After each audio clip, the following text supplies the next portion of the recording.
Oi, pessoal, tudo bem?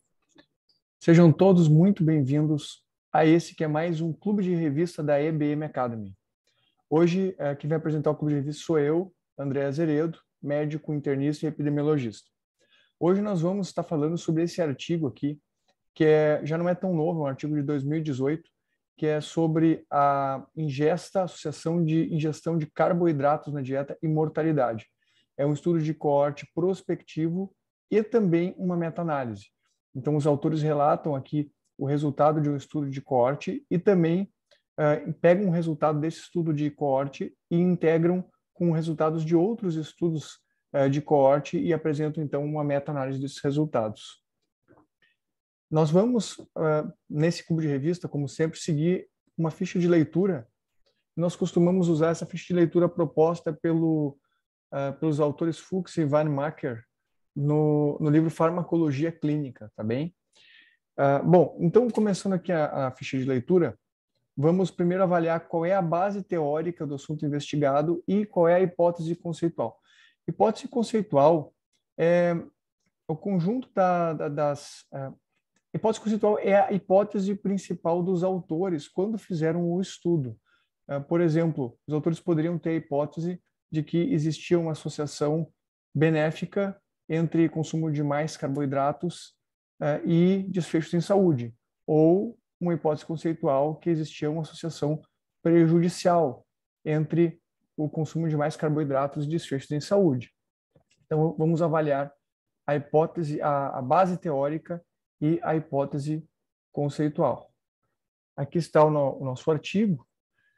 Basicamente, o que os autores relatam aqui é que existiam resultados controversos na literatura previamente a respeito da associação entre ingesta de carboidratos, da proporção da energia que as pessoas consomem que vem de carboidratos e risco de morte. Tá?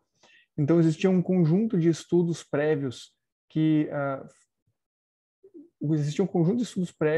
demonstrando um baixo risco de morte, mas existiu um grande estudo de coorte prospectivo, o estudo PURE, que encontrou que a ingesta de elevada de carboidratos estava associada com aumento de risco de mortalidade.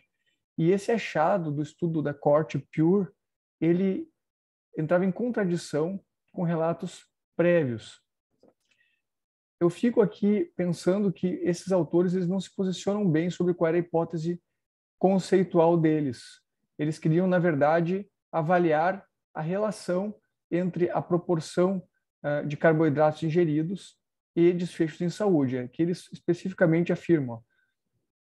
Nós investigamos a associação da ingesta de carboidratos com mortalidade e tempo de vida residual em uma coorte grande birracial de adultos morando em 4 comunidades dos Estados Unidos. Tá? Então, eles deixaram em aberto a hipótese conceitual deles. Queriam investigar a associação. Me dá a entender que, previamente, eles estavam acreditando nessa informação de que a ingesta elevada de carboidratos estaria associada com um aumento de risco cardiovascular. Desculpe, aumento de risco de morte. Seguindo adiante na ficha de leitura, qual o delineamento geral do modelo de investigação? Bom, esse estudo é um estudo de coorte, tá? Prospectivo, mas essa coorte não foi montada especificamente para essa questão de pesquisa. Na verdade, eles usaram informações coletadas previamente dentro de um estudo de coorte continuado em 4 comunidades dos Estados Unidos, que é o estudo ERIC. Tá? É um estudo já bastante antigo, que vem desde os anos 80 até a atualidade, tá?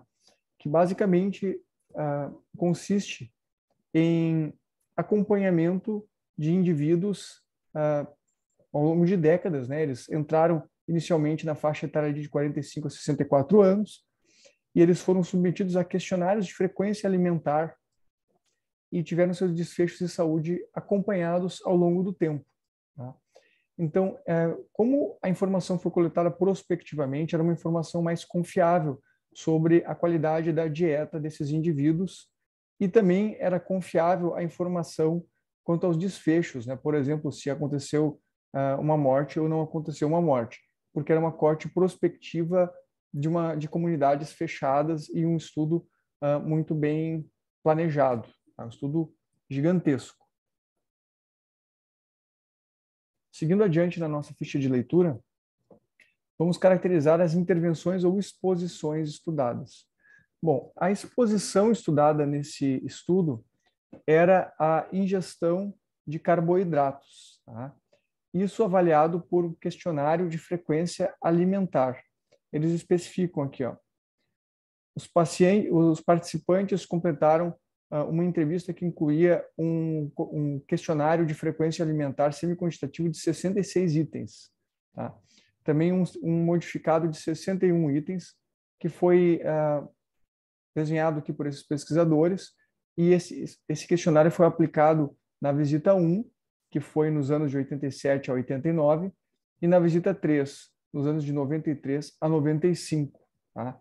E os participantes relatavam a frequência com a qual eles consumiam alguns alimentos em particulares e bebidas em particulares, de acordo com algumas categorias de alimentos. Tá? Uma coisa que esse estudo tem de diferente é que eles também avaliaram a origem da substituição do carboidrato, porque nas pessoas que comem menos carboidrato, elas estão substituindo esse carboidrato por gordura e proteína. E uma hipótese que não está bem estudada na literatura é se a fonte da energia que substitui o carboidrato, quando a pessoa faz uma dieta baixa em carboidratos, se ela faz diferença. Se faz diferença a gente preferir proteína e gordura de origem vegetal ou de origem animal. E isso também foi avaliado nesse estudo. Voltando para a ficha de leitura, vamos falar sobre os eventos de interesse. E, basicamente, esse foi um estudo que avaliou o desfecho mortalidade. Tá? Eles fizeram, na verdade, uma análise de sobrevivência e eles fizeram uma análise de sobrevivência estratificada.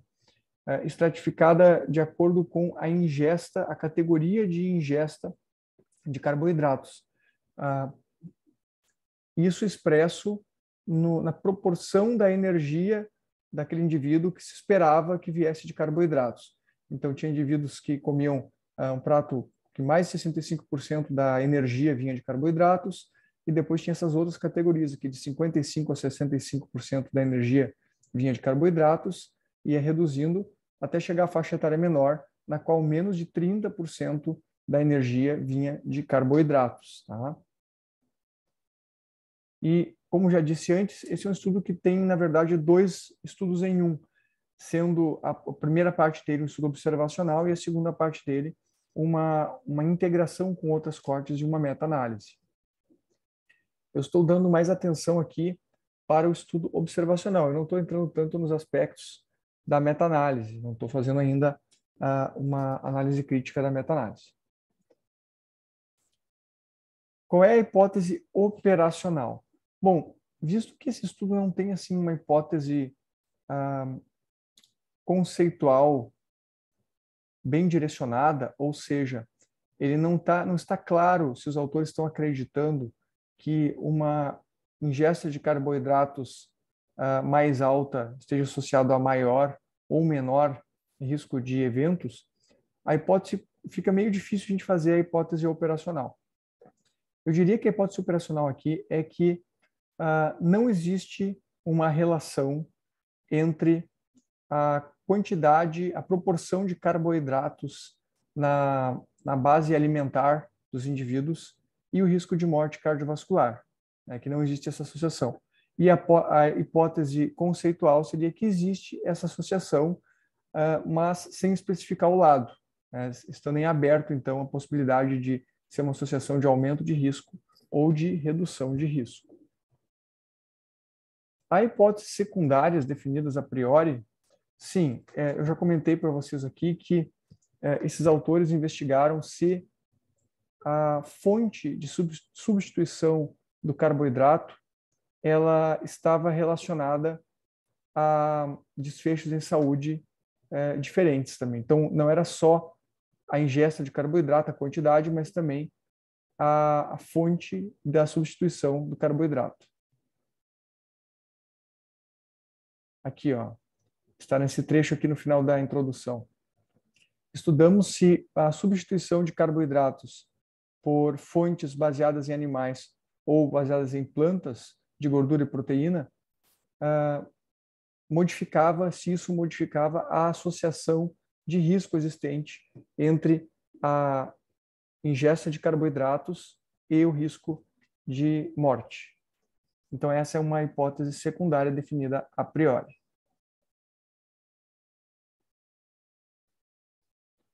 O método empregado está adequado para testar a hipótese operacional, ou seja, um estudo de coorte de longo prazo, prospectivo, com um grande número de indivíduos. O N total desse estudo aqui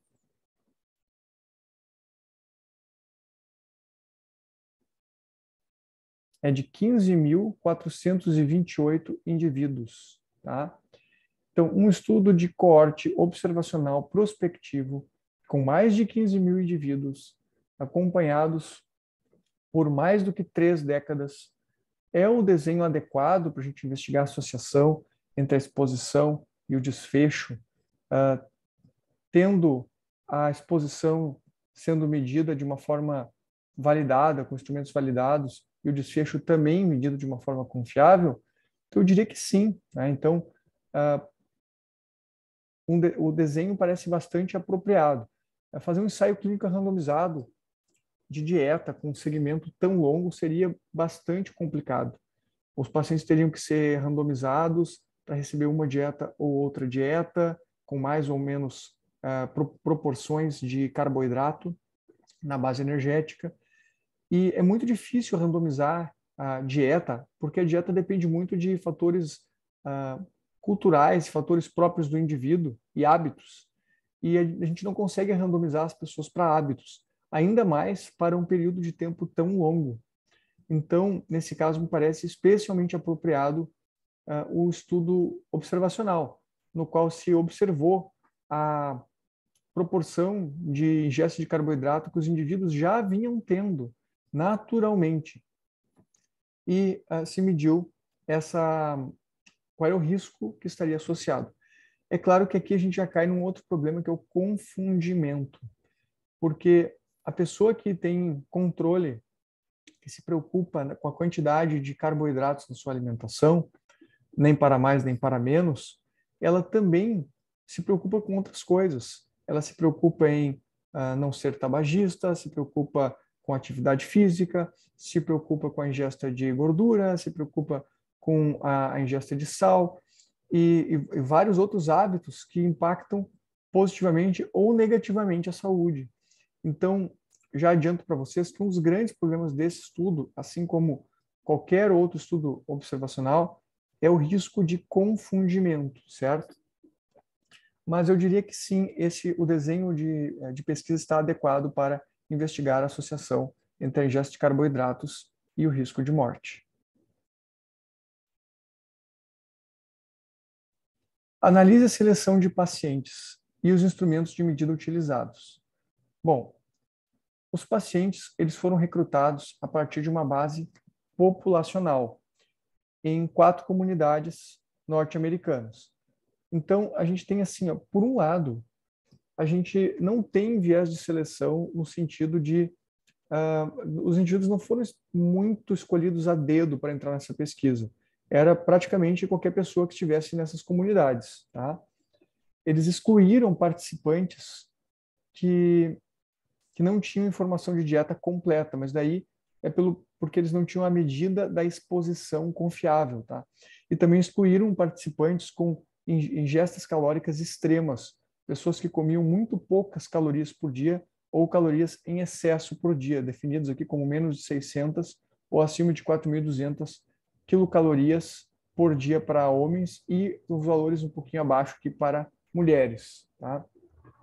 Mas com exceção dessa exclusão aqui dos casos extremos e dos casos onde eles não tinham certeza da exposição, não tem muito espaço aqui para viés de seleção, tá? Então, por um lado, não tinha grandes critérios de inclusão, praticamente todo mundo que estava naquela faixa etária, naquelas 4 comunidades, acabou participando desse estudo de coorte. Por outro lado, são 4 comunidades norte-americanas, e isso já introduz um viés de seleção quando a gente pensa na validade externa e na capacidade de extrapolação dos resultados. Então, será que essa coorte de indivíduos ela é representativa além da fronteira dos Estados Unidos da América, ainda pensando nas décadas que transcorreram de estudo, desde os anos da década de 1980 até as décadas ali de 2010, onde o desfecho foi medido? Então, existe um risco aqui de a gente ter um viés de seleção no sentido, a amostra não é enviesada em si, mas ela tem uma validade externa limitada àquele perfil de paciente com aquelas características sociodemográficas de indivíduos norte-americanos dessas 4 comunidades.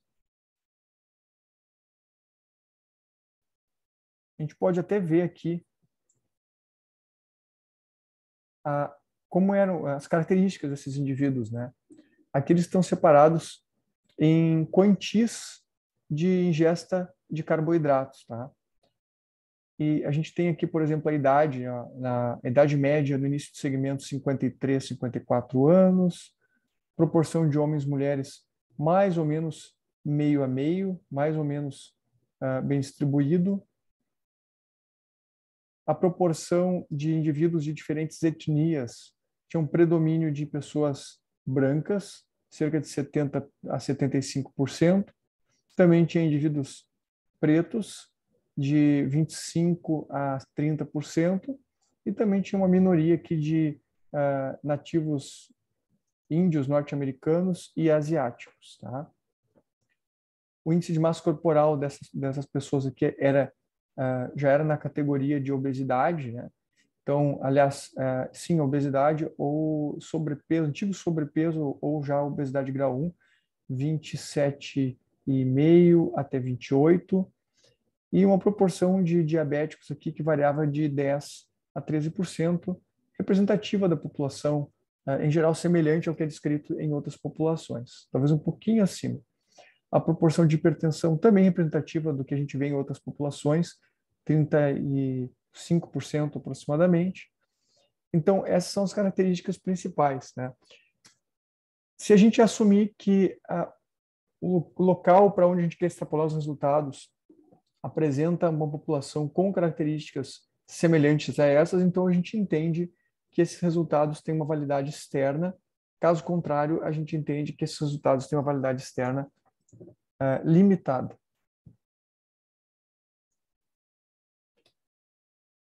Pergunta 8 da nossa ficha de leitura. A controle adequado para erros sistemáticos, vieses, como foi feito? Bem, nós costumamos aqui na IBM Academy pensar em vieses, embora exista uma lista bem grande de tipos de vieses, a gente costuma pensar nos 3 principais vieses maiores, né, a partir dos quais a gente pode tirar categorias, subcategorias, que são os vieses de confusão, de seleção e de aferição. Viés de seleção, eu já falei bastante agora. Basicamente, esse estudo aqui, acho que ele tem um baixo potencial para viés de seleção. É um estudo de base populacional, praticamente todos os indivíduos foram incluídos e não parece haver um viés de seleção. Viés de aferição, foram utilizados instrumentos validados para avaliar os hábitos alimentares, porém, o instrumento de frequência alimentar foi aplicado em 2 visitas com um intervalo ali de perto de uma década. E eu fico na dúvida se isso é o suficiente para a gente caracterizar o padrão de alimentação desses indivíduos.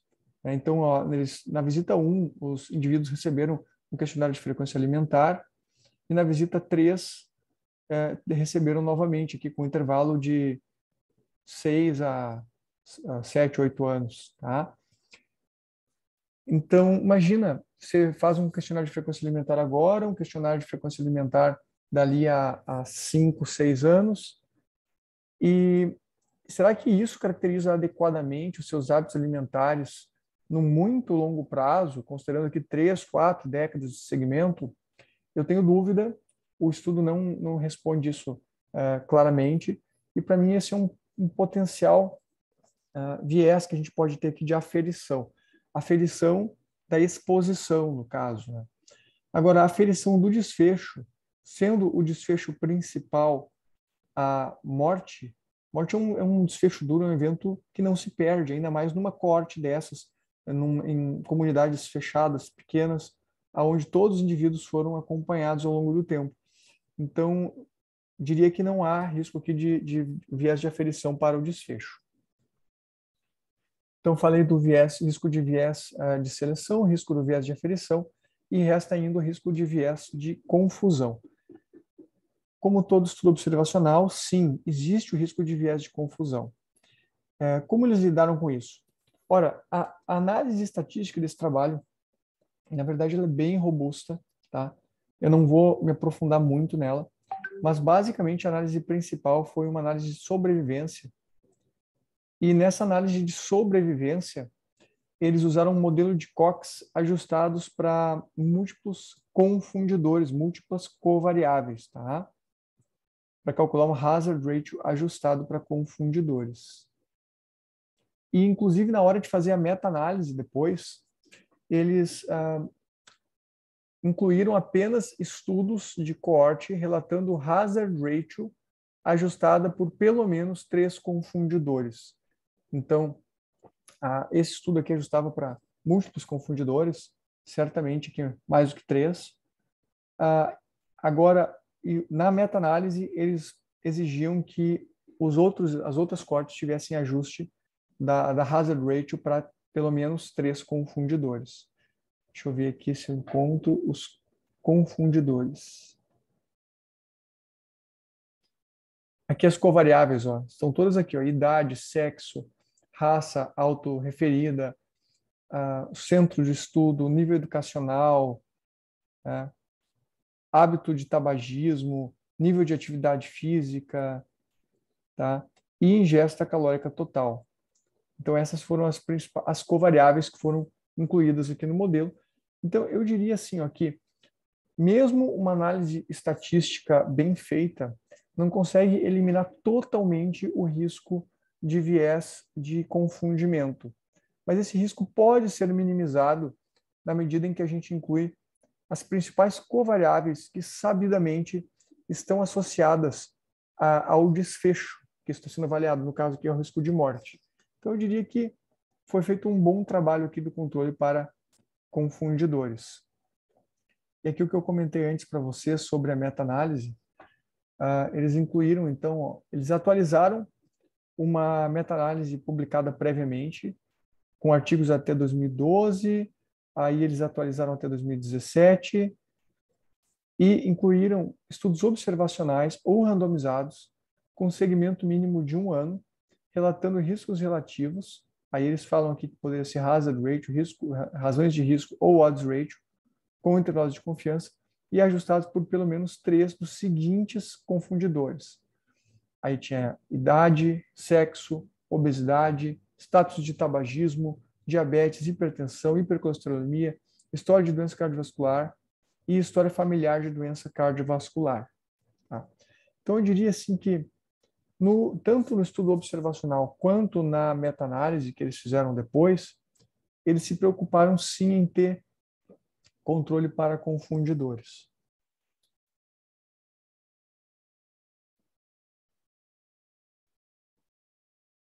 A controle adequado para erros aleatórios, analise se houve estimativa de P-alfa e cálculo do tamanho da amostra no planejamento.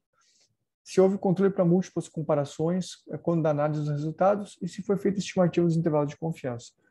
Bem, a análise estatística desse estudo foi bem apropriada. Tá? Ela foi basicamente na parte da coorte, ela foi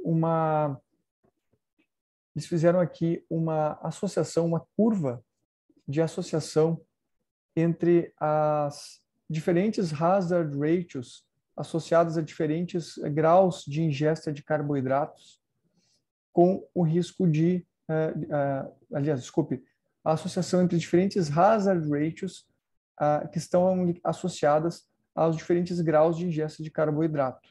Tá? E o resultado principal do estudo foi que tanto uma ingesta de carboidratos excessiva quanto uma ingesta reduzida aumentavam a hazard ratio para risco de morte, sendo que provavelmente que um número entre 45% e 55% de proporção da energia da dieta que vem de carboidratos seria a faixa ideal, na qual a gente estaria não estaria associado a aumento do risco de morte. Tá? Então, um estudo bem interessante, mostrando uma associação em forma de U, né?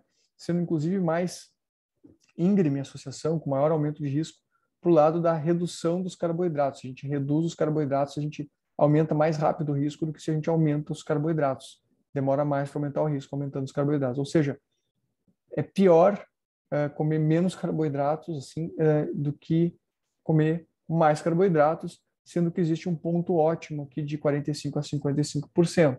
Tá? Esse estudo, curiosamente, ele não apresenta cálculo de tamanho da amostra. E por que ele não apresenta? Porque esse estudo é praticamente um censo. Eles pegaram toda a população daquelas comunidades. A proposta do estudo era pegar todas as populações, medir a exposição, medir o desfecho, acompanhar ao longo de décadas o que acontecia com todas as pessoas que estavam sob segmento. Portanto, era um estudo que era um censo daquelas populações, não era não estava sujeito a erro amostral, digamos, né? Já era toda a população incluída. Claro que quando a gente quer pegar esses resultados e extrapolar para uma população maior do planeta Terra, externo àquelas comunidades, aí sim, aquelas 4 comunidades lá, da onde vieram os 15 mil pacientes da coorte, elas funcionam como uma amostra do resto do planeta Terra. Mas elas em si também são uma população daquelas comunidades. E convenhamos, né, que com 15.428 indivíduos seguidos por 4 décadas, com 6.283 eventos, mortes tendo ocorrido, não há de faltar poder estatístico para esse estudo demonstrar qualquer associação entre as exposições que ele está medindo e os desfechos. Então, eu diria que não era fundamental, não era necessário aqui apresentar um cálculo de tamanho de amostra. Ainda na parte de comentários da análise estatística, já mostrando resultados, aqui eu apresento para vocês o resultado da meta-análise. Eles têm 2 partes da meta-análise aqui. Uma parte que é, basicamente, a comparação, aqui não é uma meta-análise, é uma comparação da coorte do ERIC, que é desse estudo aqui, com a coorte do PURE, mostrando que, na verdade, os 2 estudos eles vão na mesma direção, de mostrar que existe essa possível associação em forma de U entre ingesta de carboidratos e risco de morte. E mostrando também, quando a gente olha aqui os dados do estudo PURE, que essa faixa aqui de mais ou menos 45% até mais ou menos 55% é a zona que seria ideal de consumo de carboidratos, fonte de carboidratos como fonte energética, né, 45% a 55%, em termos de não aumentar o risco de morte associado aos carboidratos, já controlado para confundidores. Achei bem interessante aqui essa comparação. 2 coortes grandes apontando na mesma direção. E aqui na meta-análise, eles pegaram, então, essas outras coortes, e aqui eles compararam primeiro no A a mortalidade, tá? Comparando aqui baixo versus moderado consumo de carboidrato, e no B, alto versus moderado consumo de carboidrato. E os estudos são diferentes porque nem todos os estudos davam informação o suficiente para todas as análises, né? Então, eles demonstraram aqui que havia uma tendência a aumento de risco na comparação de baixo versus moderado consumo de carboidrato, né? Aqui eu estudo o ERIC, que é esse que eu estou apresentando, e os demais estudos, todos eles apontando o resultado nessa mesma direção. Sendo que o resultado da meta-análise é uma hazard ratio de 1,2, tá? Com intervalo de confiança estatisticamente significativo, que não passa pelo 1, né? Vai de 1,09 até 1,32. E um I ao quadrado de 40%, indicando aqui uma heterogeneidade moderada entre esses estudos. E quando a gente compara aqui alta versus moderada ingesta de carboidrato, também apareceu associação de risco, também com agora só 2 estudos incluídos, mas também com resultado da meta-análise em torno de 1,2, estatisticamente significativo, mostrando também na meta-análise aquele fenômeno do aumento de risco tanto para baixa ingesta de carboidrato comparada com moderada, quanto para a alta comparada com moderada, né? Então, indicando aqui que a faixa mais moderada de consumo de carboidrato seria a mais benéfica em termos de saúde. Seguindo a ficha de leitura, acabei de analisar com vocês já no item 10 sinteticamente os resultados, já mostrei as tabelas e figuras produzidas em função da hipótese operacional, e vamos ponderar juntos agora aqui sobre os resultados. Eles permitem inferir sobre a hipótese operacional e qual é a inferência adequada, ou seja, os resultados desse estudo permitem a gente estabelecer, fazer uma afirmação sobre a associação entre o consumo de carboidratos e o risco de morte. Eu diria que sim, né? Então, é uma super coorte, mais de 15 mil indivíduos seguidos por 4 décadas, com mais de 6 mil eventos, 6 mil mortes tendo acontecido, um poder estatístico gigantesco, controlado para confundidores dentro de algumas limitações, representativo das populações de origem, representativo provavelmente de outras populações, resultados que me parecem extrapoláveis, indicando então essa faixa mais moderada do consumo de carboidrato como uma faixa que seria mais associada a resultados benéficos em saúde. O trabalho tem validade interna? Ou seja, o que quer dizer essa pergunta? Quer dizer, o trabalho em si, ele é metodologicamente bem feito ou ele é um trabalho que implode nele mesmo? Ele não, ele tem falhas que não permitem a gente tirar nenhuma conclusão.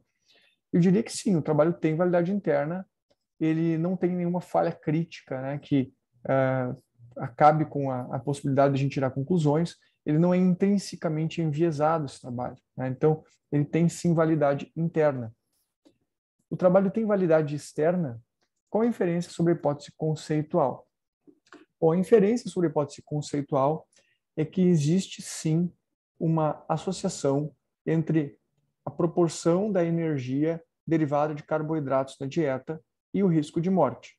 E essa associação, ela tem a forma de U, havendo aumento do risco de morte quando se vai para o extremo de redução da quantidade de energia proveniente de carboidratos e de aumento do risco de morte também quando se vai para o outro extremo de aumento da quantidade da energia proveniente de carboidratos, tá? Então, essa é a nossa inferência sobre a hipótese conceitual. E tem validade externa, como já mencionei para vocês, é uma validade externa que tem limites de acordo com as características da população. Então, em todos os lugares onde a população for majoritariamente 75% de pessoas autodeclaradas brancas, com 35% de hipertensão na população, 10% de diabetes na população, e com aquelas proporções de tabagismo observadas, vamos pegar aqui para rever exatamente as características da população. tabagistas atuais, de 20% a 30% de tabagistas atuais. Eu diria assim, em todos os lugares onde a população for mais ou menos comparável com essa população aqui, esses resultados eles são aplicáveis. Agora, quanto mais diferente dessa população for o nosso cenário de atuação, por exemplo, no Japão, né? No Japão, a população é toda asiática e tem hábitos e características sociodemográficas diferentes dessas aqui. Então, a validade externa desse trabalho para o Japão, ela é muito pequena, ela é menor. Agora, para o Brasil, eu acredito que tem validade externa. Acho até que a gente tem assim, um perfil geral de risco cardiovascular, conforme descrito aqui nessa tabela aqui, que é a tabela 1 do estudo. A gente tem até um perfil geral semelhante, sabe, a esse aqui, a esse perfil norte-americano. Então, sim, o trabalho me parece ter validade externa. Os resultados têm significância farmacológica clínica e aplicabilidade? Tem. Os resultados me parecem ter significância farmacológico-clínica, na verdade, significância clínica, né? A gente não está falando de fármaco aqui, e aplicabilidade são recomendações. Eu acredito que esse trabalho ele pode ser usado como base para que a gente possa fazer recomendações quanto à ingesta de carboidratos para a maioria dos indivíduos, né? Claro, a gente não está falando aqui de situações excepcionais, a gente não está falando de pessoas que estão em treinamento atlético, estão treinando para ultramaratona, né? Pessoas que estão fazendo jejum por motivos religiosos. A gente não está falando nada de situações excepcionais. Mas eu diria que para a média dos pacientes que a gente atende em consultório, que estão preocupados em preservar uma boa saúde e minimizar o seu risco de morte em geral, e também de doenças cardiovasculares, a recomendação que pode ser feita é que uma faixa de ingestão de carboidratos, de proporção da energia da dieta que vem de carboidratos entre 45% e 55%, me parece uma faixa segura, né? Então, e com isso chegamos ao final do da nossa ficha de leitura e chegamos ao final também dessa análise de artigo aqui no Clube de Revista da IBM Academy. Eu espero que vocês tenham aproveitado e, como sempre, estamos à disposição aí para comentários e esclarecimentos. Valeu então, amigos, e até o próximo Clube de Revista. Tchau, tchau.